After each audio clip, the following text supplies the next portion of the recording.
Nós estamos falando em Atos 2, 42, e nós vamos ler dois textos, aqui em Atos e depois lá em Tiago, porque desde semana passada nós começamos a falar um pouco sobre oração.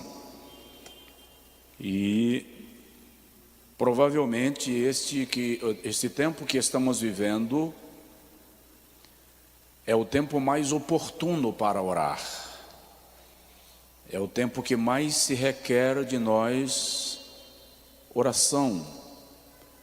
Atos capítulo de número 2, versículo de número 42. Os que estão em casa, você não está assistindo o culto, você também está cultuando, então tome sua Bíblia à mão, coloque-a à mesa, coloque sobre o colo. Vamos ler a palavra do Senhor. Diz assim o texto bíblico: e perseveravam na doutrina dos apóstolos, e na comunhão, e no partir do pão, e nas orações. E em toda a alma havia temor, e muitas maravilhas e sinais se faziam pelos apóstolos. Quantos podem dizer amém? Vamos agora, queridos, lá para a epístola do apóstolo Tiago. Epístola do apóstolo Tiago, capítulo de número 5.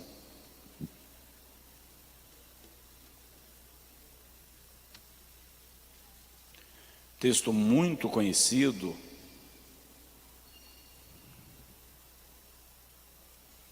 Epístola do apóstolo Tiago,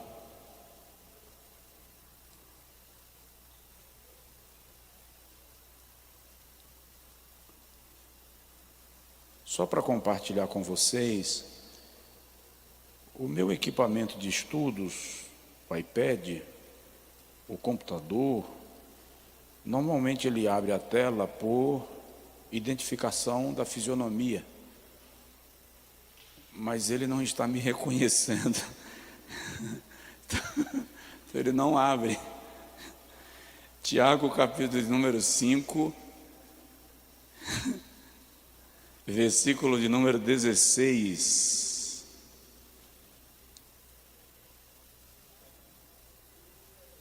Diz assim: confessai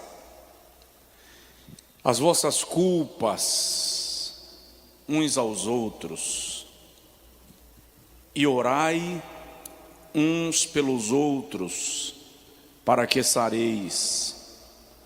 A oração de um justo pode muito em seus efeitos. Você pode dizer amém? Diga comigo: Senhor Jesus, fala comigo. Amém. Pode sentar, amado, em nome do Senhor. Nós começamos no ano passado falar sobre Atos 2:42, sobre a igreja do avivamento. O que caracteriza uma igreja genuinamente avivada. Eu ministrei essa série de mensagens aqui há uns 6, 7 anos atrás. E essa semana eu pedi, inclusive, ao nosso pessoal que me liberasse o acesso para eu ouvir aquelas mensagens. E aí fiquei surpreso ao perceber que aquilo que eu preguei 6, 7 anos atrás, em quase nada coincide com o que eu estou pregando agora no mesmo texto, na mesma série, e dentro do que eu imaginava, com a mesma estrutura de pensamento, porque tanto a palavra se renova a cada manhã, quanto as circunstâncias que nós vivenciamos vão nos levando a compreender sob perspectivas mais amplas o que o Senhor tem a comunicar para nós da sua palavra. Eu disse aos irmãos ao longo do ano passado, e falei desse assunto até o mês de dezembro. Paramos em janeiro, fevereiro e março, e ficamos aqui um pouco sobre suplantando as crises da vida. E voltamos a refletir nesse texto para compreendermos No tempo que nós estamos vivendo, o que deve marcar uma igreja em experiência de avivamento e em aprofundamento da vida cristã. Já estão disponíveis as mensagens anteriores, quando eu falei sobre cristianismo radical. A ideia de perseveravam é a ideia de não arredavam daquilo que aprenderam, não negociavam os valores e princípios que lhes foram ensinados, vindos do ensinamento do Senhor Jesus aos seus apóstolos, e estes, por sua vez, repartiram com a igreja no primeiro século. Já falamos sobre o fundamento da nossa fé, que é a doutrina, o ensino sistemático e fundamental das Sagradas Escrituras. O Evangelho é pedagógico. Uma pregação que não ensina não atendeu o propósito. O ensino que não prega não atendeu ao propósito. Então, eles perseveravam na doutrina porque eram ensinados na doutrina dos apóstolos, na doutrina fundamental da fé, que regia a trajetória e o pensamento daquela igreja. Mas eles também perseveravam na comunhão. E é bom lembrar que este versículo, cada um desses pilares, cada um desses fundamentos está ligado ao anterior. Ou seja, eles perseveravam na comunhão porque aprendiam a doutrina. E a doutrina do Senhor Jesus Cristo ensina sobre o princípio de comunhão, de relacionamento e de unidade. Perseveravam na comunhão e no partir do pão, porque tinham comunhão, não tinham nada em comum, ou tinham tudo em comum, e partilhavam uns com os outros aquilo que recebiam. Aliás, alguém me perguntou essa semana se a palavra comunismo vem desse termo bíblico de Atos, que diz que eles tinham tudo em comum. E eu vou aproveitar para enfatizar isso. A palavra comum de Atos dos Apóstolos está relacionado com comunidade e não com comunismo. Em comunidade, tudo que eu tenho pertence a você e tudo que você tem pertence a mim. Ou seja, nós partilhamos daquilo que temos para que ninguém tenha necessidade alguma. Em comunismo, ninguém tem nada. Tudo pertence ao Estado, que governa soberanamente e confisca aquilo que você pensava que tinha. O conceito de Atos dos Apóstolos não é o conceito de comunismo, é o conceito de comunidade, partir o pão, partilhando daquilo que nós recebemos com aquele que não tem, para que todos tenham as suas necessidades supridas. Este é o conceito de Atos. Só que este partir do pão é resultado da comunhão. E esta comunhão é resultante do ensino da doutrina, que é o fundamento dos apóstolos. Já falamos de tudo isto. Mas eles também perseveravam nas orações. E eu disse aos irmãos aqui ano passado algumas vezes que em muitas ocasiões nós perguntamos: por que não existem mais milagres como antigamente? É porque a igreja não ora mais? E a minha resposta é: ainda que alguém não ore o suficiente, o necessário, há pessoas que têm uma vida de oração muito assídua, muito profunda. Então, não é a falta de oração que nos abstém dos milagres, porque na igreja primitiva, milagre não era somente resultado da oração. O milagre era resultado da perseverança na doutrina, na comunhão, no partir do pão, nas orações e no temor. Só quando esses 5 elementos caminham juntos, aí o texto diz no versículo 43, que muitos sinais e prodígios eram feitos por intermédio dos apóstolos. Na semana passada eu falei um pouco aqui sobre o que é oração, como a Bíblia define a oração. Hoje eu quero falar um pouco sobre o poder da oração. O poder da oração. Tiago diz que a oração de um justo pode muito em seus efeitos. E é interessante que Tiago não diz a oração de uma pessoa perfeita. Tiago também não diz a oração de alguém que foi canonizado, de um santo. Ele diz a oração de um justo. Por quê? Porque justos são aqueles que, sendo pecadores, foram justificados, foram perdoados, foram redimidos pelo sangue do Senhor Jesus Cristo. Então, é a oração de um justo que pode muito em seus efeitos. É óbvio que esse versículo também levanta alguns questionamentos internos ou interiores. Se a oração de um justo pode muito em seus efeitos, inevitavelmente eu vou perguntar: por que as minhas orações não estão sendo respondidas? Porque todo mundo já se fez essa pergunta, e eu vou ter uma terça-feira que eu vou falar sobre isso aqui. Por que algumas orações não são respondidas? Onde está o embargo? Onde está o desafio?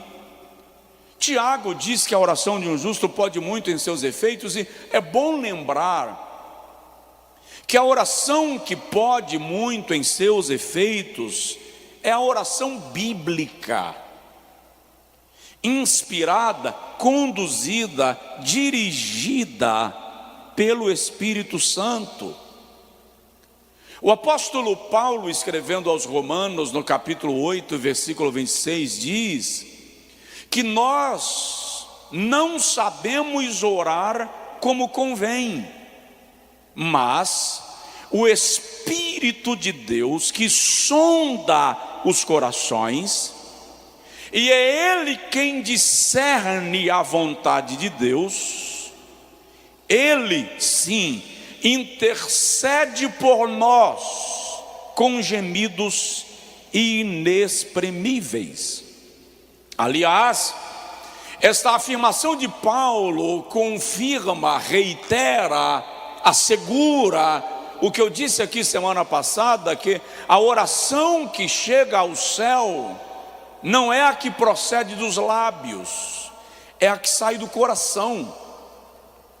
Por isso ele diz em Romanos 8, 26, que o Espírito Santo intercede por nós com gemidos inexprimíveis, porque é Ele quem discerne os corações, que sonda os corações, e que discerne a vontade de Deus, e portanto ora segundo a vontade de Deus. Então a nossa oração precisa ser guiada pelo Espírito Santo. Você pode dizer amém? Precisamos nos libertar daquela ideia de criar modas da oração, como é ensinado em muitos lugares, que você pode chegar para Deus e dizer: eu reivindico, eu ordeno. E alguns pregam assim: você pode ordenar a Deus, determine a Deus que Ele é obrigado a fazer. Não vai por esse caminho, porque Deus é soberano, e Deus não é obrigado a fazer nada. Tudo que Ele faz está dentro da sua vontade e do seu propósito. Salmo de número 115, versículo 3 diz que o Senhor faz aquilo que Ele apraz, aquilo que Ele quer fazer. Presta atenção, de vez em quando eu oro pedindo a Deus algo e acontece exatamente o inverso do que eu pedi. Já aconteceu isso com alguém aqui ou é marcação? Levanta assim a mão. Já, pastor, já aconteceu comigo. Eu pedi e Deus fez o inverso. É isso aí. Porque Deus faz aquilo que Ele apraz. Então essa ideia de dar ordem para Deus, determinar para Deus, na oração nós nos submetemos à sua soberania. Quem ora conhece a Deus e de Deus é conhecido. Quem ora sabe quem é Deus e Deus sabe quem você é. Aliás, a oração te torna conhecido no mundo espiritual. Você lembra em Atos dos Apóstolos, capítulo 19, versículo 11, quando os filhos de um sumo sacerdote vão expulsar demônios de um rapaz, e eles chegam lá e dizem assim: eu te expulso no nome do Cristo que Paulo prega.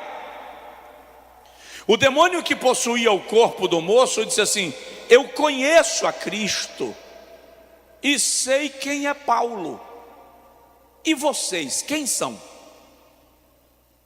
Porque a oração te torna conhecido na ambiência do mundo espiritual.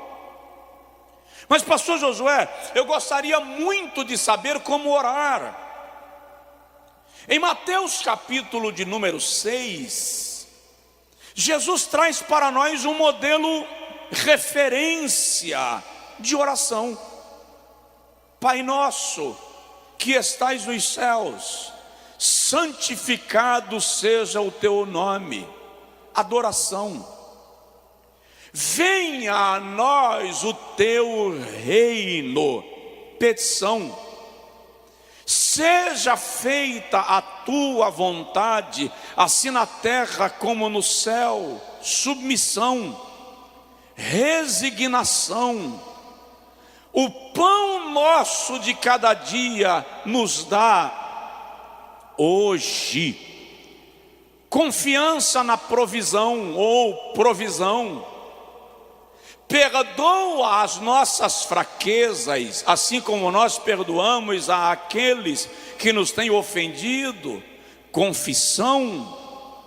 E não nos deixes cair em tentação, entrega, mas livra-nos do mal, porque teu é o reino, o poder e a glória para sempre. Amém. Começa adorando, termina adorando. Evangelho segundo João, capítulo de número 17, Jesus também traz para nós um padrão de oração, é a chamada oração sacerdotal. Naquela oração, Jesus intercede pelos seus discípulos, e é incrível, na oração de João 17, Jesus intercede não apenas por aqueles que já estavam com ele, mas ele diz: eu peço também por aqueles que o Senhor trará a mim. Ele já estava pedindo por nós. Quando nós lemos o livro de Neemias, capítulo de número 1, também tem lá um modelo de oração. Esdras, capítulo de número 9, Daniel, capítulo de número 10, nos ensina como os homens de Deus oravam. E você não vai encontrar na Bíblia nenhum profeta, nenhum apóstolo orando e dando ordens para Deus. Você não vai encontrar na Bíblia alguém orando e dizendo: eu te perdoo, Deus, porque o Senhor me ofendeu. Como assim? Como eu, pecador, vou me dirigir àquele que é santo em sua essência e em sua natureza e perdoar a Deus? Que condição eu tenho de oferecer perdão a quem me perdoa? No livro de Esdras, capítulo de número 8, versículo de número 23, a Bíblia diz que o Senhor se move pelas nossas orações. Esdras diz: nós pois jejuamos e oramos E pedimos isto ao nosso Deus, e Ele se moveu pelas nossas orações. Diga comigo: eu sei que Deus se move pela minha oração. Mas eu e você temos que entender, em primeira mão, que a nossa carne, a nossa natureza carnal não deseja orar. Não faz parte da prioridade da nossa natureza pecaminosa. Esta nossa natureza se inclinará para muitas coisas, menos para a oração. A oração é um exercício que precisa ser posto sob disciplina, até que se transforme em hábito, e um dia se tornará em paixão. Mas é preciso começar. John Bunyan escreveu assim: eu posso fazer mais do que orar depois de ter orado, mas eu não posso fazer mais do que orar antes que eu tenha orado. Ou seja, depois que eu oro, eu posso fazer mais coisas, mas antes de orar, eu não posso fazer nada. Porque é a oração que me ensina que alegria é melhor do que felicidade. É a oração que me ensina que esperança é melhor do que posse temporária. A oração me ensina que promessa é melhor do que ilusão. A oração me ensina que falar com Deus é melhor do que falar com os homens. A oração me ensina que é melhor fazer um pacto com Deus do que brigar com os meus inimigos. A oração me ensina que a batalha da igreja é espiritual, segura, e portanto a batalha da igreja não será vencida nos tribunais, a batalha da igreja será vencida no céu. O nosso maior problema é que nós somos uma geração que desaprendeu o caminho da oração. Provérbios capítulo de número 8, a Bíblia diz assim: eu amo os que me amam, e os que de madrugada me buscam, me acharão. Missionário alemão disse que quando nós agimos, colhemos o fruto do nosso trabalho. Mas quando oramos, colhemos o fruto do trabalhar de Deus. Charles Spurgeon é considerado o príncipe dos pregadores, e ele diz assim: prefiro ensinar um homem a orar do que 10 homens a pregar. É dele também a frase que diz que Deus, quando deseja realizar algo grande, convoca o seu povo a orar. E perseveravam na doutrina dos apóstolos, e na comunhão, e no partir do pão, e nas orações.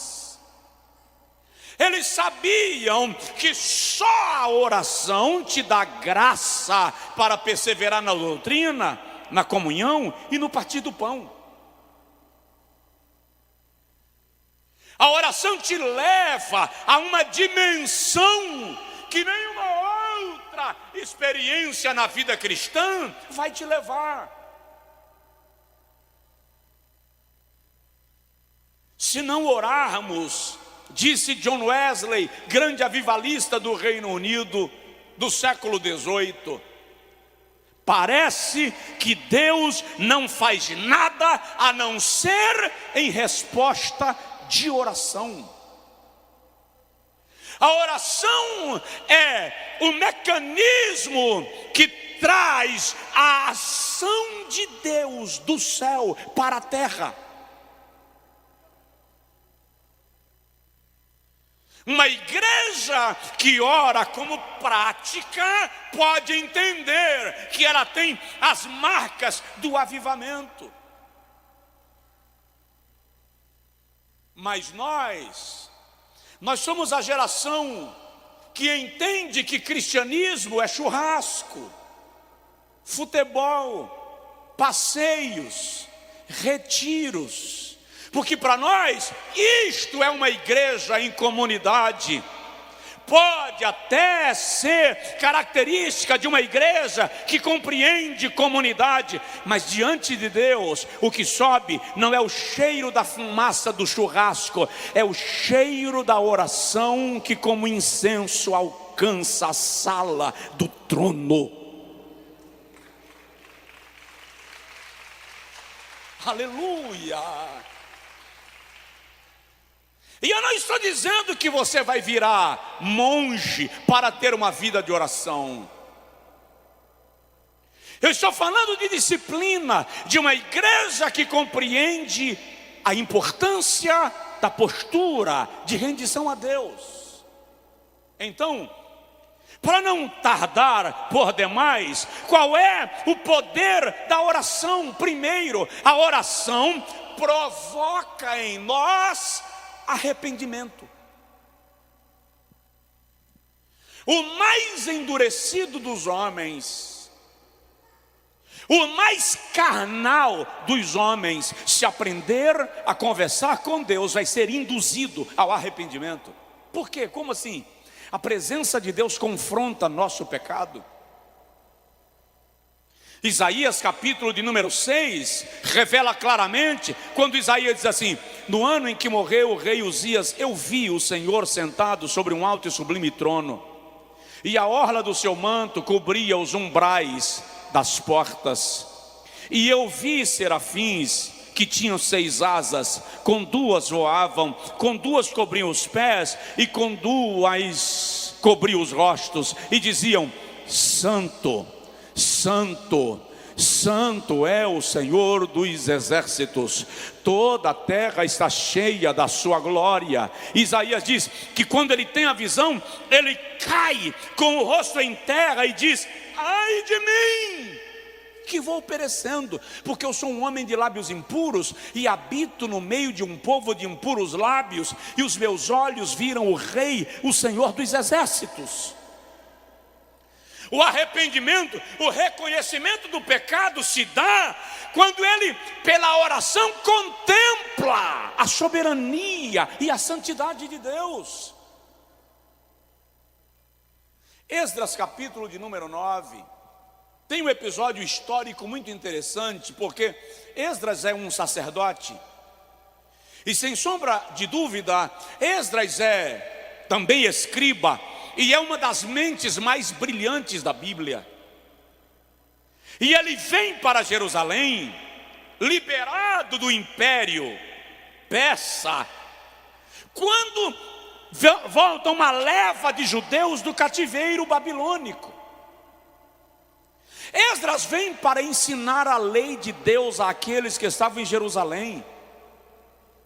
Porém, quando Esdras chega em Jerusalém para ensinar a lei, ele percebe, na cara dura, os homens haviam quebrado fundamentos específicos da lei de Deus. Por exemplo, a lei proibia que eles se casassem com mulheres estrangeiras, justamente para impedir que o politeísmo invadisse a nação. E os homens haviam se casado com mulheres das nações vizinhas. O pecado, diz a Bíblia, estava em Jerusalém. E Esdras poderia se levantar como profeta e denunciar o pecado de todo mundo, mas Esdras, em vez de ser profeta para denunciar pecado, se tornou sacerdote para interceder por pecadores.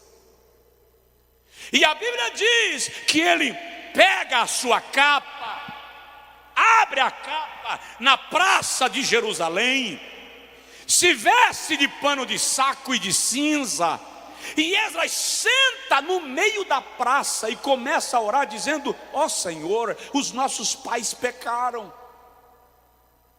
E porque pecaram, foram desterrados em cativeiro, mas nós fizemos pior do que os nossos pais, porque nós perseveramos em pecar.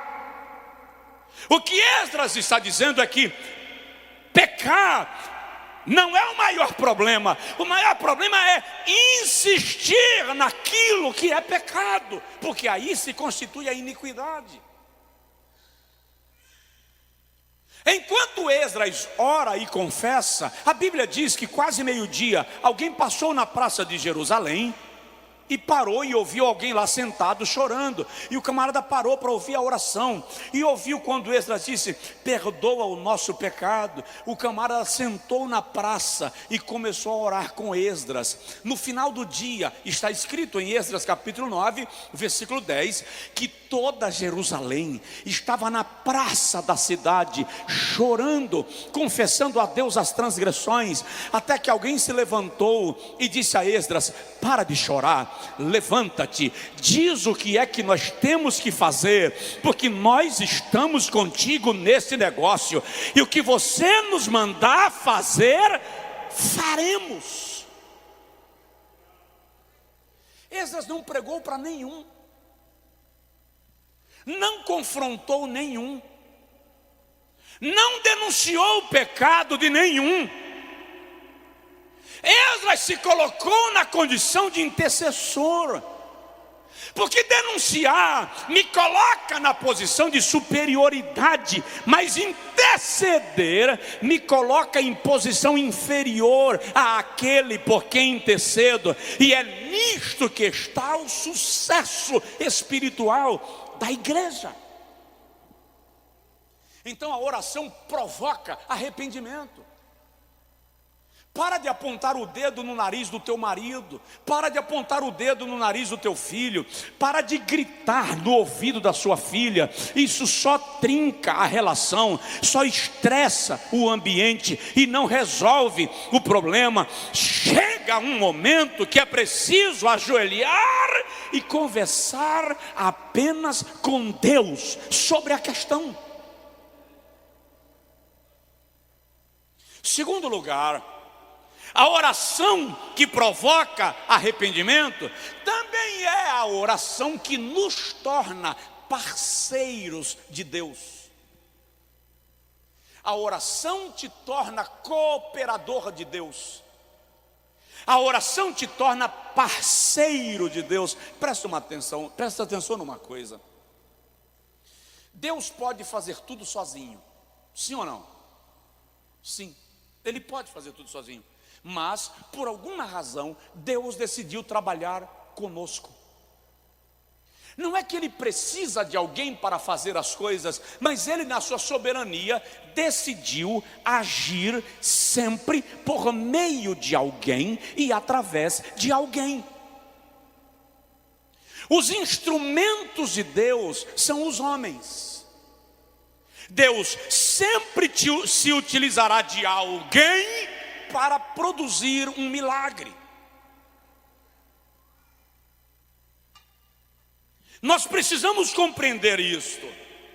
Nenhum milagre na Bíblia ocorreu sem a participação do homem, sem a participação de alguém que se dispôs a ser usado por Deus para aquele milagre acontecer. O que isso significa? O derramamento do Espírito não acontece sem a participação da igreja. A igreja precisa buscar, a igreja precisa querer. Tá, presta atenção. Deus não havia prometido a Abraão que a terra de Canaã seria da sua descendência? Sim ou não? Sim, prometeu. Mas os filhos de Abraão tiveram que guerrear por ela. Pergunta: se Deus prometeu, por que eles tiveram que guerrear? Por que simplesmente a terra não veio de mão beijada? Porque Deus conta que você faça alguma coisa para que o seu propósito se cumpra através de você. Jesus não havia prometido em Atos capítulo 1, versículo 4 e versículo 8, que o Espírito Santo seria derramado sobre a igreja? Havia. Por que eles ficaram em Atos 1,15 reunidos, perseverando em oração, esperando o derramar do Espírito, que aconteceu no capítulo 2? Porque o derramamento do Espírito acontecerá quando a igreja se curvar para buscar este derramamento. Diz que você está me entendendo.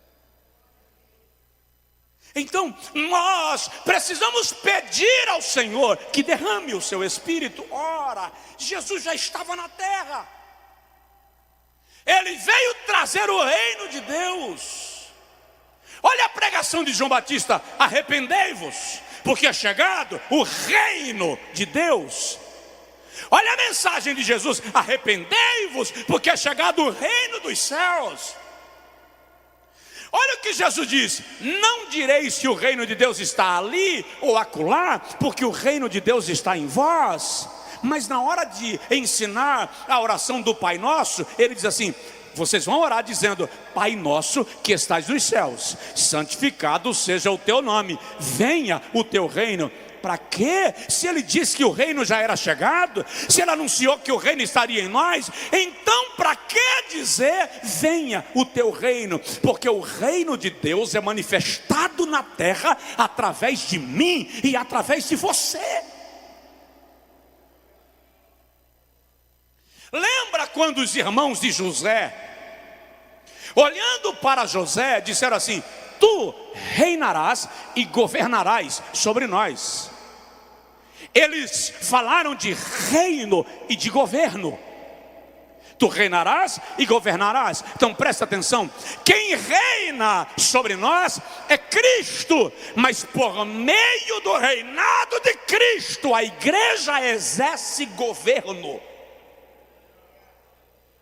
O problema é quando a igreja não entende o princípio do governo espiritual.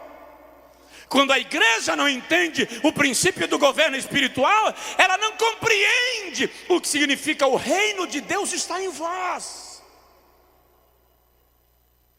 Por isso que o texto diz que o Senhor nos colocou por cabeça e não por cauda. Não está falando, gente, de ser importante, não está falando de reino humano, está falando de agir como cabeça no mundo onde você está, onde você exerce comando espiritual, governo espiritual. Significa dizer, o inferno não pode prevalecer quando a igreja se posiciona.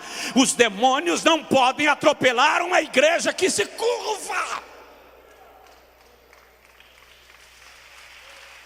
Satanás pode até enfrentar uma igreja que arroga autonomia, mas ele não encara uma igreja que se curva diante de Deus para orar. Repito, porque quando a igreja se curva, Deus se levanta no seu trono para fazer algo a partir da igreja.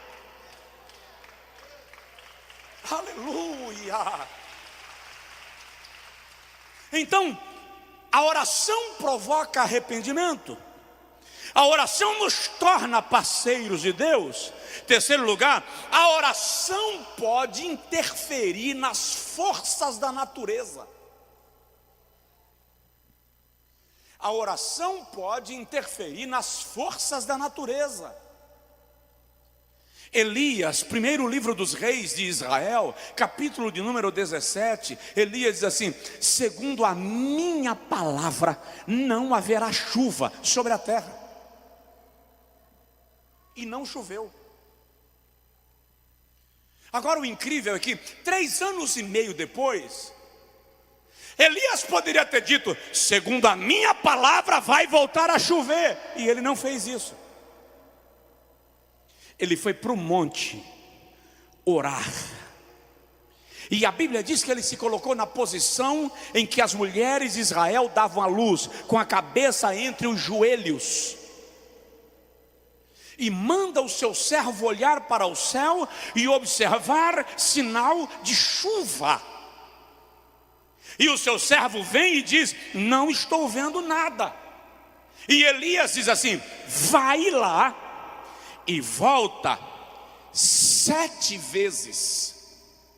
Enquanto o servo vai e volta 7 vezes, 1 Reis capítulo de número 18, versículo 42, Elias está orando com a cabeça entre os joelhos. Irmão, enquanto alguns estão buscando notícias do céu, intercessor ora, igreja ora, você se curva, clama.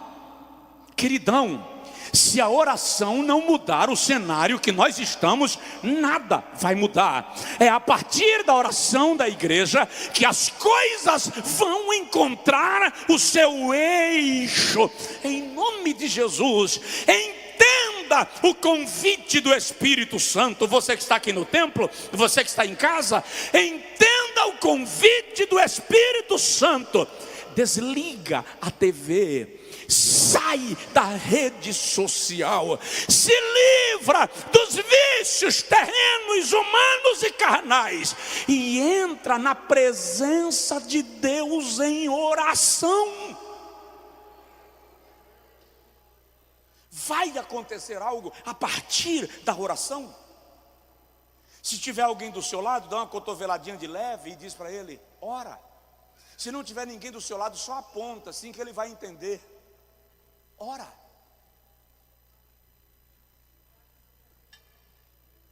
Ora. É sério, o mundo está sombrio, está cinzento. No Brasil parece que é pior que no resto do mundo.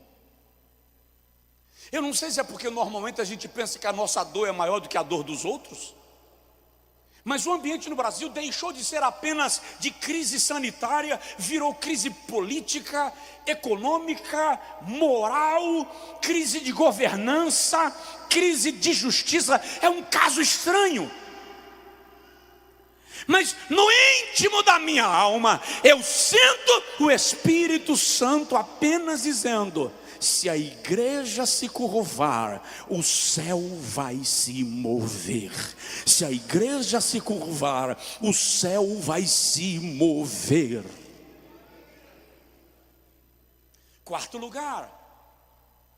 Primeiro, a oração produz arrependimento. Segundo, a oração nos torna parceiros de Deus. Terceiro, a oração mexe com as forças da natureza. Quarto, a oração mexe com o mundo espiritual. Vou lhe dizer uma coisa agressiva: é impossível você orar e Satanás ficar quieto. E é impossível você orar e o céu não reagir. Quando você ora, o céu reage. Daniel capítulo 9 e capítulo 10. O profeta descobre pela análise das profecias de Jeremias que o tempo do cativeiro de Babilônia seria de 70 anos.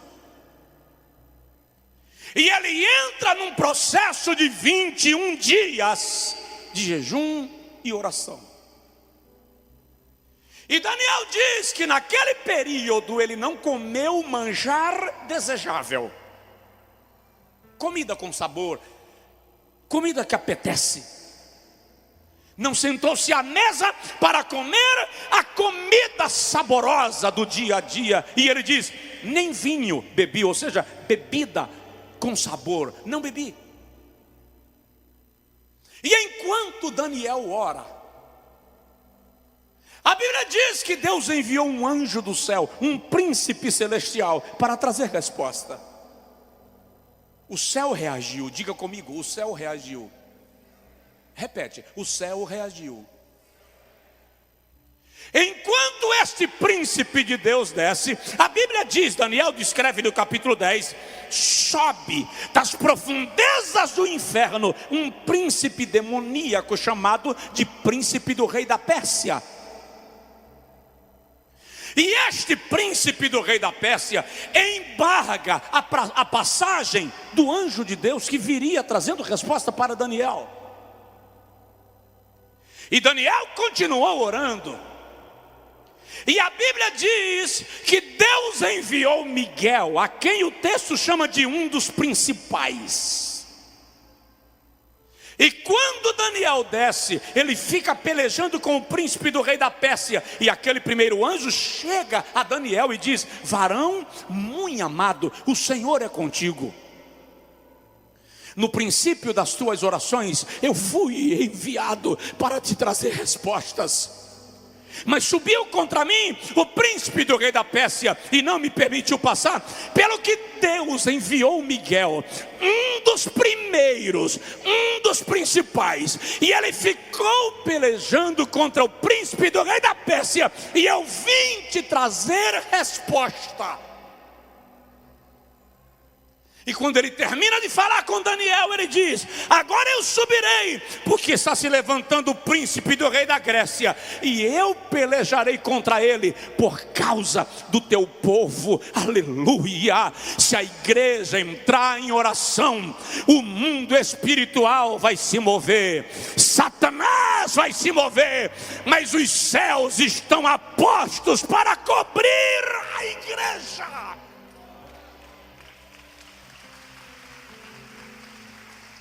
Aleluia! Eu não estou falando de brincar de oração. Eu não estou falando de oraçãozinha romântica. Eu não estou falando da oração que vai ordenar nada para Deus. Eu estou falando da oração que vai te levar a mergulhar em Deus. E vai chegar um momento que a sua oração vai incomodar o mundo espiritual. A igreja precisa entender que a oração move o mundo espiritual. A oração move o mundo de Deus. Precisamos aprender isto. E eu preciso parar, né?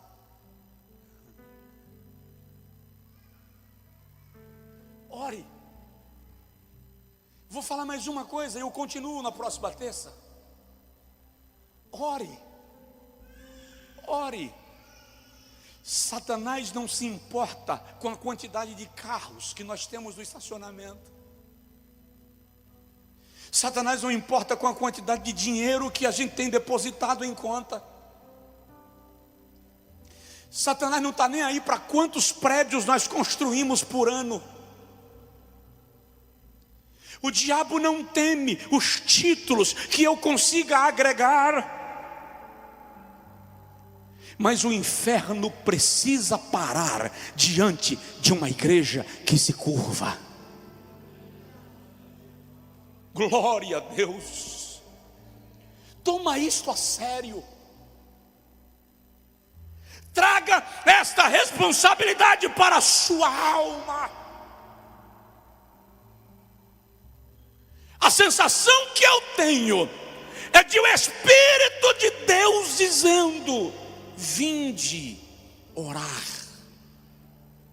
Vinde orar. Se a quantidade de notícias ruins que você bisbilhota na internet por dia, você estivesse colocando-se diante de Deus, diminua seu tempo de temporadas de série, maratonas de série. Diminua seu tempo de rede social. Não estou dizendo para você se isolar do mundo. Não estou dizendo para você se enclausurar. Estou dizendo: priorize a comunhão com Deus, priorize a oração, priorize o quebrantamento. Desçamos na presença de Deus. Não há inferno que se coloque diante de uma igreja que ora.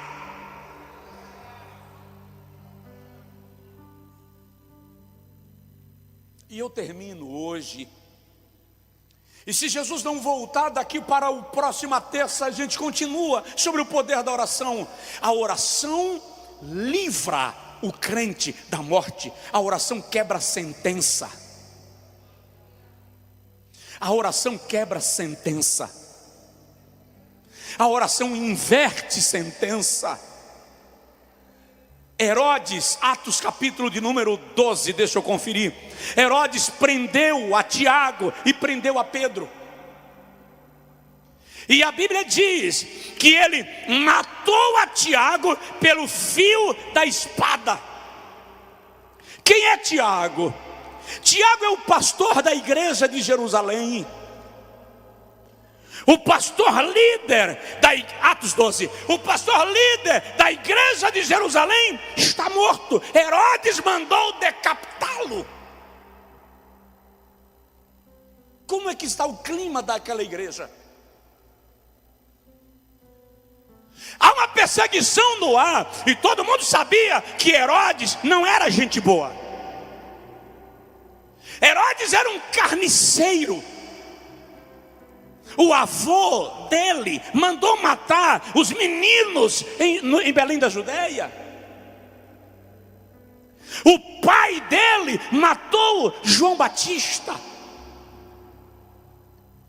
Esse Herodes matou a própria mãe, matou os seus filhos e matou a sua mulher, porque ele temia um golpe no seu trono. Se ele matou a mãe dele e os filhos dele e a mulher dele, que diz a história era a mulher que ele amava, imagina Pedro. Quando Herodes mata Tiago, ele manda prender a Pedro e ele publica que Pedro seria morto depois da Páscoa. Enquanto Pedro está preso, Atos capítulo 12, versículo 15, versículo 5, a Bíblia diz que a igreja de Jerusalém se reuniu para orar. E durante a noite a igreja orava. E enquanto a igreja ora, Pedro dorme. Como é que o cara sabe que vai morrer no outro dia e ele está dormindo? Porque quem tem intercessor não perde a noite. Quem tem intercessor consegue dormir. Enquanto Pedro dorme, um anjo aparece. Eu gosto demais desse episódio da Bíblia, porque o anjo aparece e dá um toque em Pedro e diz assim: levanta, Pedro. Tinham 16 guardas protegendo os portões. Os guardas não puderam deter o anjo. E o anjo diz: levanta, Pedro. E Pedro acordou, só que Pedro pensou que era um sonho. Vou lhe mostrar que ele pensou que era um sonho. Porque quando o anjo diz levanta, e Pedro levanta, o anjo diz vem comigo. Pedro vai saindo, o anjo diz não, sem correria, calça a sandália. Eu gosto disso. Por que eu gosto disso? Porque para quem vai morrer amanhã, irmão, o que importa a sandália, pelo amor de Deus? Só que o anjo está dizendo assim: Deus está cuidando dos menores detalhes para você, até daqueles que não importa mais. A sandália, calça a sandália. E quando Pedro calça a sandália e vai saindo, o anjo diz: não, Pedro, coloca a capa, está frio lá fora, se aqueça. Quando Pedro sai da prisão, que o vento frio da madrugada bate na testa, é que a Bíblia diz que Pedro percebeu que não era um sonho.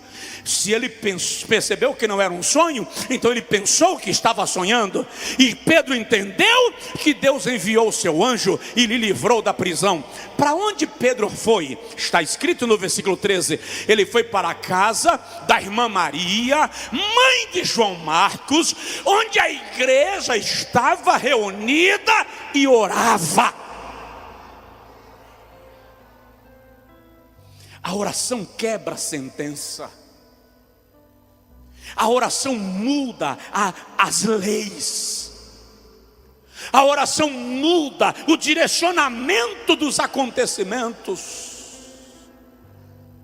Faz tempo que eu estou dizendo aqui, estou dizendo nas lives de oração, que Satanás está querendo causar um derramamento de sangue violento no Brasil.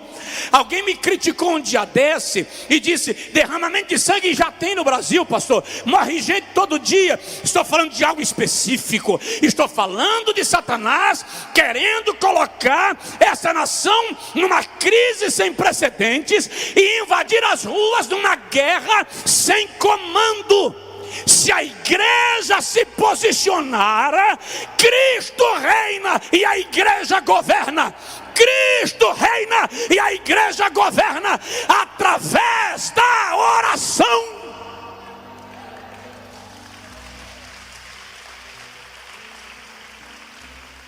É preciso a igreja orar. Sentenças serão quebradas, cadeiras serão mexidas, gavetas serão movidas, grandes homens serão tornados pequenos, anônimos serão elevados pelo próprio poder, porque diz a Bíblia: Deus é quem levanta e quem abate. Mas a igreja precisa se colocar em oração. A igreja precisa entender o seu papel. Nós entendemos de política, nós entendemos de economia, nós entendemos de todos os fatos socioeconômicos que envolvem uma nação. Mas, mais do que compreender isto, a igreja precisa entender sobre o poder de quem ora. Ore, separe um tempo, cada noite ou cada manhã, escolha seu tempo e entre na presença de Deus. E eles perseveravam na doutrina dos apóstolos e na comunhão, no partir do pão e nas orações.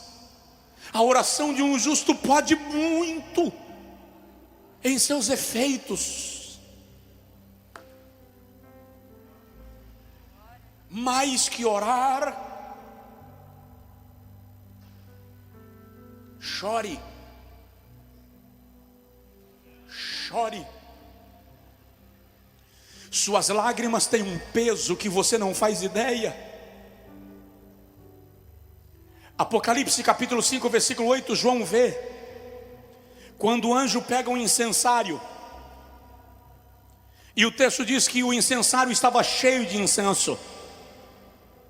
E quando o anjo vira o incensário sobre o altar, a Bíblia diz que há relâmpagos e trovões. Aí o anjo explica para João: o incenso são as orações dos santos. À medida que a gente ora, as nossas orações são postas no incensário diante de Deus.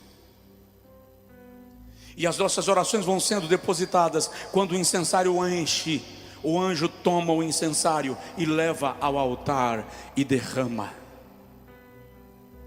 Se Deus não respondeu ainda, é porque o incensário ainda não encheu. O anjo só derrama o incenso quando o incensário enche. Se aquilo que você está pedindo ainda não chegou, é porque o incensário não encheu ainda. Continua, vai abastecendo, vai derramando incenso de oração. Vai chegar um momento que ele vai ser derramado no altar, e haverão trovões e relâmpagos que simbolizam a presença e o poder de Deus. Fica de pé, por favor, quem puder. Terça-feira eu continuo, se Deus quiser.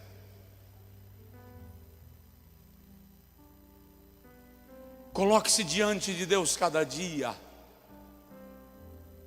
Mas pastor, eu tenho uma sensação que eu estou orando e Deus não responde. Não se preocupa, falei disso no início da pregação. Eu também tenho essa sensação muitas vezes. Mas o que determina o resultado não é a minha sensação, é o caráter de Deus. E Ele diz que vai responder. Então ore até que alguma coisa aconteça. Ore até que alguma coisa aconteça. Ore, porque Deus está agindo. Ele vai agir a partir da oração da igreja. Ele está atrás das nuvens. Ninguém está vendo nada. Olhamos e só vemos nuvens, mas Ele já está de pé por detrás delas, esperando o momento de dar uma ordem a respeito da terra, a respeito da igreja. Esse é o momento de nos colocarmos diante de Deus. Esse é o momento de fazermos da oração uma regra da nossa vida. Curve a sua cabeça e ore comigo.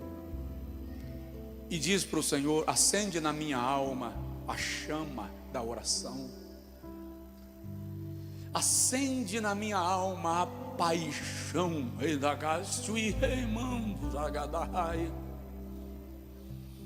pela oração.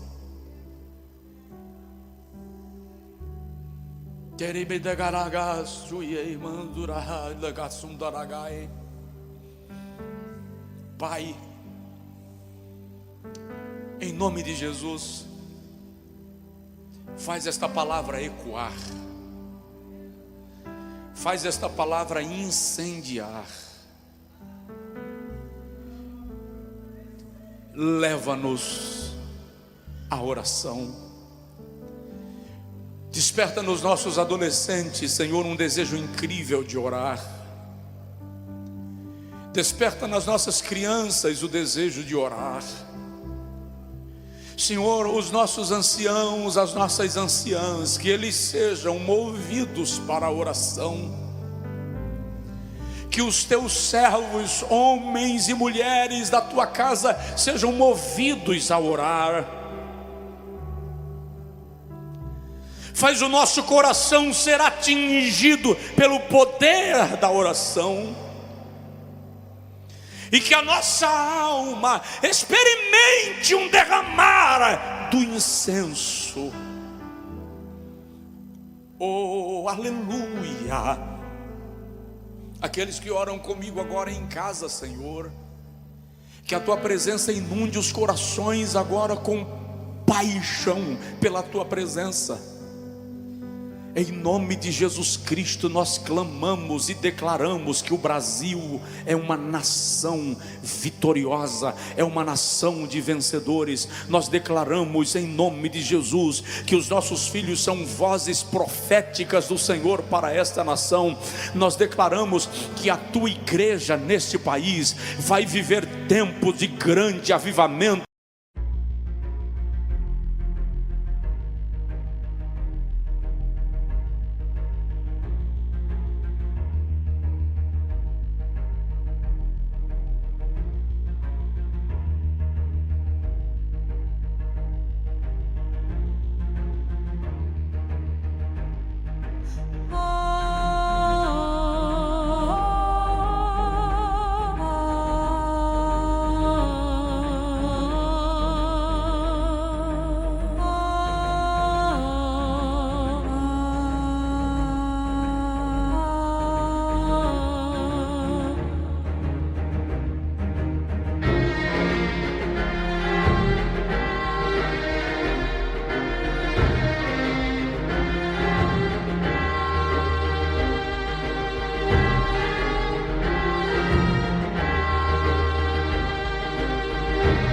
De grande colheita, em nome do Senhor Jesus Cristo, em nome de Jesus.